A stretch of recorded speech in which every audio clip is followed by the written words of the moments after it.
And I've got here a dear lady in Magda Williams. How are you tonight? You good? I'm well, thank you, Chris. How are you? I'm good. It's wonderful to invite you here and do the work that we've been able to do. We actually first met at Swamplands Bar up in Thornbury a little while ago, and I loved the music that she was doing, improvisatory, all sorts of business. Tell us a little bit about that.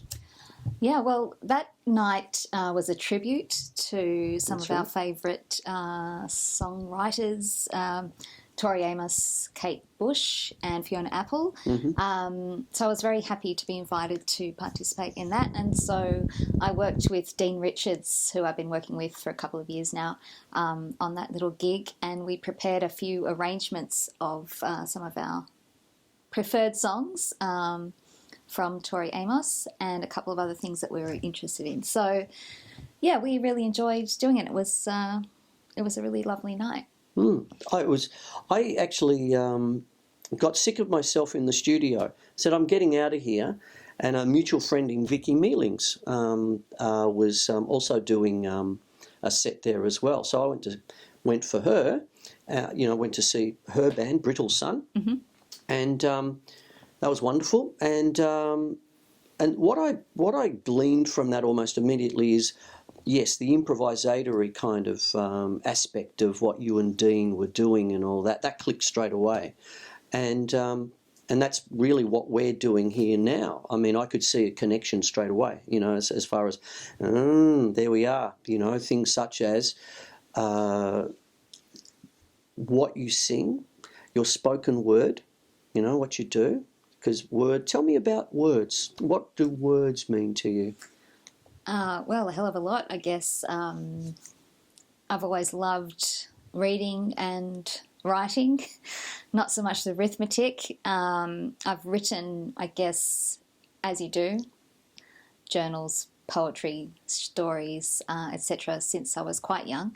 And it's always been, I guess, my preferred creative outlet. I mean, I had the classical singing training and the piano, and I pick around a little bit on the guitar to help me write songs occasionally. But the words is writing is really where it's at for me. It's how I express myself. So sometimes when I'm writing, the melody will come along with it and it's automatically a song. Other times it comes out in the form of poetry. And so I've just recently started to explore using spoken word, and occasionally I might develop a piece that is not in song form so much but is singable. And so working with Dean has helped me explore that in a number of different ways. So I'm really happy to extend that experience and work with you, Chris, as well. No, thank you. I mean, that's the thing, that there was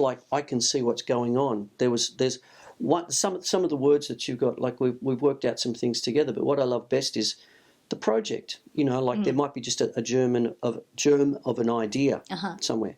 And when we talk about things like Fibonacci numbers, which is a little bit of what the crux of this show is about, I'll have another segment where I explain them and all that from a teaching aspect. But the thing about that is that we give each other a little bit of a germ of an idea to go away and think about, and we can either do it together or we go away and bring those two ideas together sort of separately, I suppose, sort of thing, as like a parallel, if you wish. So that kind of thing. And because of the samples and the triggers that I use, I'm always thinking in terms of how would I underpin Magda's words, and if she's going for this mood or this section of poetry, how can I best sort of back her up without getting in the way? Because it's easy for drums to get too busy, and that's a wonderful challenge for me, to not get too busy. It's a bit tricky when you've got 24 of them right at your fingertips. Yeah, but I always think of it if you're looking at a guitar, you've got 6 strings and 12 frets, sort of thing. So there's that bunch of notes. So, and if I had to recreate that on the drum set, it, sort of thing, And Terry Bozzio is the drummer who actually does that, who goes out of his way to sort of have tom-toms tuned to specific notes and all this sort of stuff. So he literally plays melodies. Yeah. It's not just one constant fill in and look how fast I can go. He's actually playing a piece of music, and that's the challenge. That's what I found is really interesting about your approach, Chris, because I've not worked with a drummer before. So it's been a real eye-opener for me to actually hear melody in what you play. So, yeah, it's been really interesting. Well, thank you. It's a funny thing about melody because it depends on where you get your idea from. Because in so many ways, drummers will go on social media and just look at other drummers and get the generic licks. Like, I love them too, don't get me wrong. I love John Bonham just like the next person, It's like, man, what he could do. But there's some generic things that you just, play the Rosanna shuffle, right? Do the Purdy shuffle. You got to do this one. You got to do, that kind of thing. But sometimes you got to think in a different way. And sometimes I try and think like I am sort of thinking long notes. And sometimes what happens with music, especially when you're on an instrument where it's a staccato-based instrument, where you do a tap and it's gone. Right. So that's why we have a drum roll, that kind of thing. So you've got to do a long roll. But then you could do one of the fastest punk cut times or umba, umba, umba, but you're really only just doing that. So it's a little concept that I have called fast notes slow, slow notes fast, because you can just play a cut time like Green Day, and it's really not that fast at all. It's just one, umba, umba, umba, umba. It's just that. But when you're doing a slow drum roll, say on Remembrance Day with a brass band, your wrists fall off because you've got to try and make all those little fast notes like just one big really long line. And if you're doing, and so when I'm thinking of like this is where you're going to, say, like recite, do spoken word over here. That's where I'll lay out, and there's fast notes. So just know in the background, your drummer's wrists are falling off quietly and all that. And then there's other bits where it might be, okay, this is the bit where we go around and create the mood for whatever the triggers and the samplers go with that. I was really impressed that the first time we actually did anything together, we did 5 tracks with only a single take for each of them, and they were not perfect. And if we were to record them, we'd probably tweak things a little, but I liked the toing and froing and the intuitive way that you approached that, backing of. I mean, you expressed it as backing me, but in fact, I think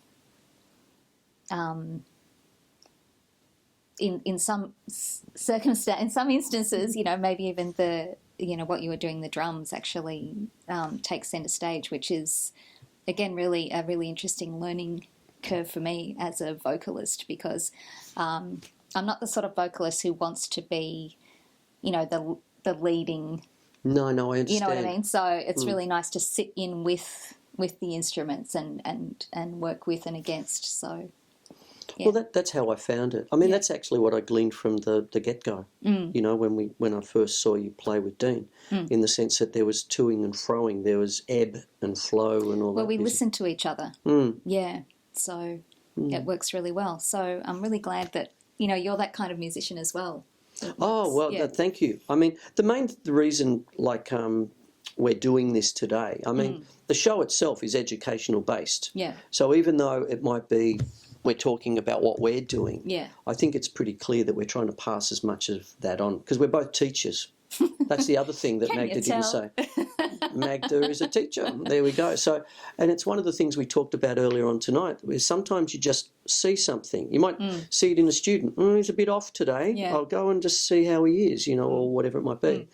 And therein lays something, a seed of how a musician would react. Not that, the lead guitarist is off tonight or anything like that. It's actually more, I can glean that. I know where that's going, and that kind of thing.